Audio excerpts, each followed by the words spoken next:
नमस्कार दोस्तों। आज की हमारी कहानी अच्छी लगे तो प्लीज हमारा चैनल सब्सक्राइब करें। घर में सोत आई तो चन्ना का लहू पानी हो गया। चन्ना बांझ थी। चन्ना के पति नीलेश को बच्चे की उतनी लालसा न थी जितनी चन्ना के सास ससुर को थी। चन्ना के इलाज में भी कोई कमी न रह गई थी। पर चन्ना की कोख वो बंजर धरती बन गई जिसमें कीकर भी न उगे।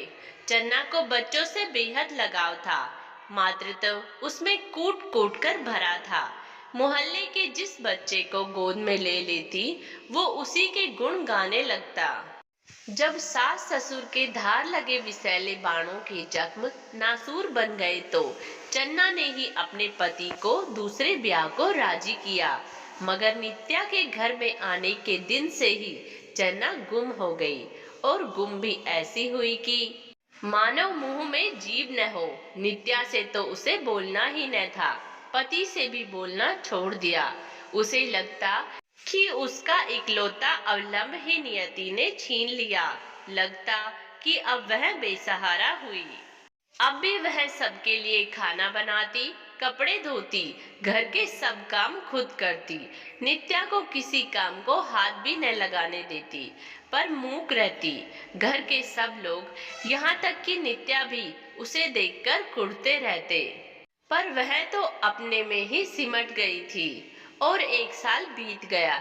नित्या के पैर भारी हुए।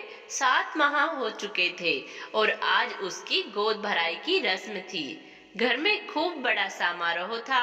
सारे रिश्ते नातेदार, परिवार, मित्र, पड़ोसी आ चुके थे। नाच गाना चल रहा था और सब महिलाएं फल, उपहार और मिष्ठान लेकर अजन्मे शिशु को आशीष देने सादे कपड़ों में बैठी नित्या को घेर कर बैठ चुकी थी।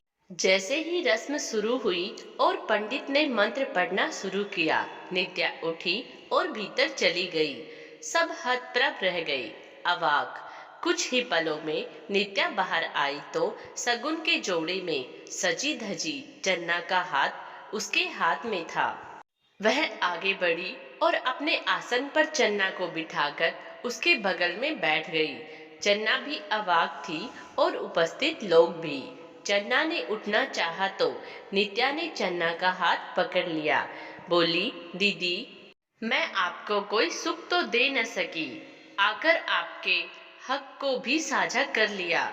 यही तो इकलौता सुख था जो मैं आपको दे सकती थी। तो आज आपने ये कैसे सोचा कि ये सुख मेरा है? इस सुख पर आपका हक सबसे पहला और सबसे ज्यादा है। मैं तो सिर्फ जननी बनूंगी, माँ तो आप बनेंगी। तो फिर गोद भराई मेरी क्यों हो? समारोह शुरू हुआ। चन्ना की गोद मिष्ठान व उपहारों से और आंखें आंसुओं से भरी हुई थी। इन आंसुओं ने न सिर्फ उसके मन का वहम धोया था, बल्कि उसे उसके शब्द भी लौटा दिए थे।